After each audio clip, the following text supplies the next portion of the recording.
So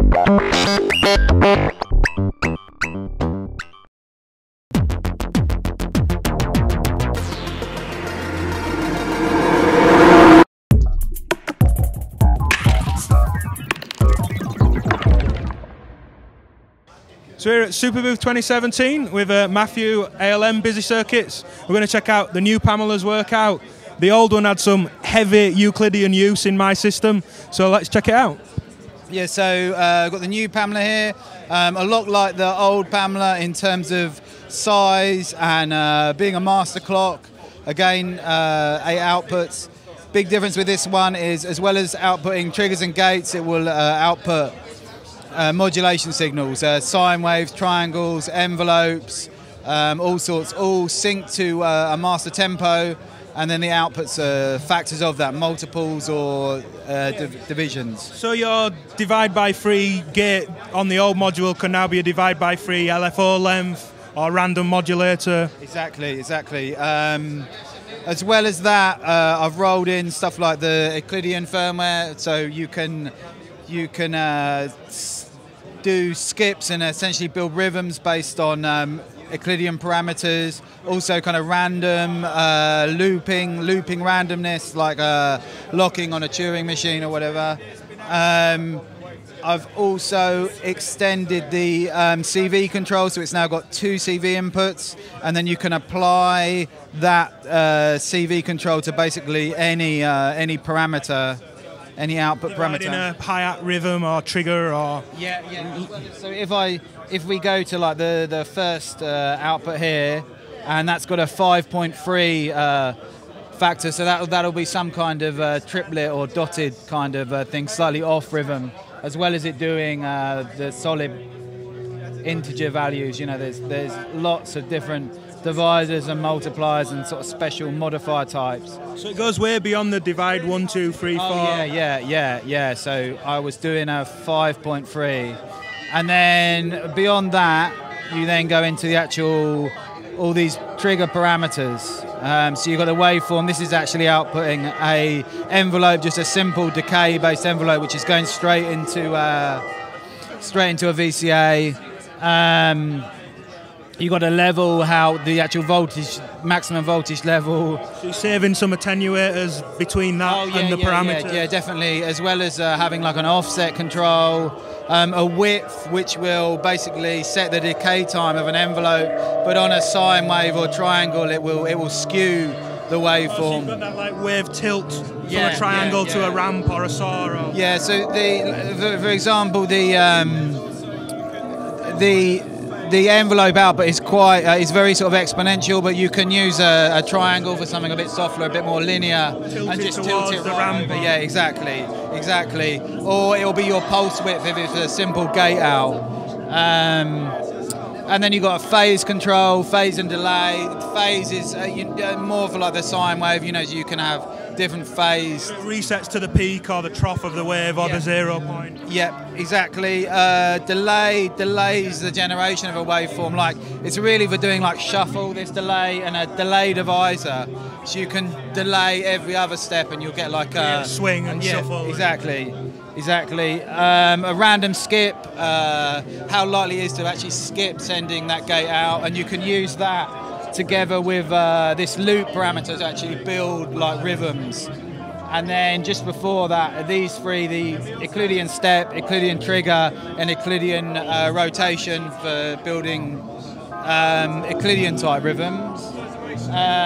You've got a slop, which is just messes up the timing, makes it, humanizes it. Basically, makes it late or early. For the LFOs and everything so you can have sloppy human modern rhythms. Yeah. On the LFOs, it almost works like a wave shaper, like you get a really sort of weird sloppy. Pushes the rise around and the falling. Yeah, you've got a mute, which will just turn the channel off, more for live use, and you can quickly access it by pressing the 2 things at once. Save, load, reset for saving and recalling settings. And then you've got the waveform here, which I'll just quickly go through. We've got an envelope. You can CV control it. That's me. So I can assign that what the waveform's going to be to either of the CV inputs. And I can do that for any parameter. And you could patch it back on itself. You could have a stepped random out, come back and modulate the shape of another output. Yeah, this was patched in on itself, but it's not. And then we've got triangle, sine wave, and the envelope again. And you've also got a random waveform, which you can also loop, so you can get like melodic sequences coming. Once you hear the sort of random sample and hold, you like lock it, loop it. So as well as looping and locking the parameters, we can do some changes with the expander, and there's a couple of more features. Yeah, I just wanted to show the CV control. So I'll apply a CV to that, and then you can actually go in and offset the CV and attenuate as well and monitor it. You can see this CV value coming in there. All right, so as well as being able to scale and offset and attenuate your outputs, you can the input. Yeah, and that's per parameter. Right, okay, wow. Output. So also almost like a macro control. CV1 can just slightly modulate parameter 1 and then something on the next output. Yeah, exactly. So it's a real powerful hub. I mean, we'll see it in a second, controlling the whole system effectively of, well, everything. Controls, random sequencing, rhythms. I've got like a load of envelopes coming out, as well as some modulation and some time triggers, all sorts, and it's running the whole thing. And then there's also the expander, which gives you 4 more outputs, so they're fixed gates. Just sort of commonly used ones to save up some of these. And then you also sort of divide by 2, divide 4 kind of thing. Yeah. And then it also gives you a DIN sync output and a MIDI clock output, which the old one didn't do. And you can see I've got this plugged into this Eventide pedal, which is keeping that in time, all the delays and everything. You're locking all of the effects in the Eventide. And you'll see that if I'll start the patch running. Let me just come out and go back, and then so.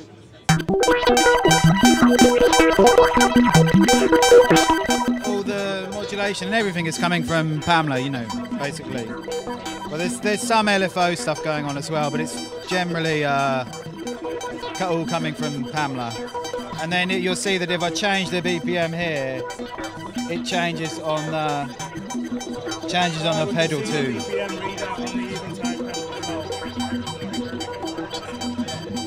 All staying in sync with that delay. Like I said, a real powerful hub for nearly everything effectively. Yeah. And you can see with the LEDs, it gives you an idea of what it's modulating just from the timing and the levels. Yeah.